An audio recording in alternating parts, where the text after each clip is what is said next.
Ito ang lumang bahay ni Padre Jose Burgos. Ginawa na siya ngayong National Museum.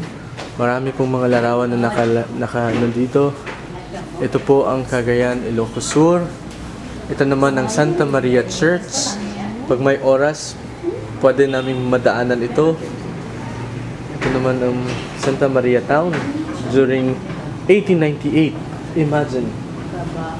At ito naman yung napuntahan namin kaninang Vigan Cathedral. This is circa 1837. Wow, bongga. Hindi. Ito ang baston, oh. Ito ang halimbawa ng mga baston. Nasad ang ano dyan. Ito ang baston. Burgos. At yan ang kanyang salamin. Wow, imagine the salamin. This is Lalagyan lang ng baston. May salamin. May salamin. Wow. Bantay Ilocos Sur. Bantay Church dito atong gisunan. Oh, dito ka kanina. Bantay. Kanina, napuntahan namin itong Bantay. So, imagine, Maganda yung loob. yung pinicturean natin kanina, yun na pala yun. Years ago.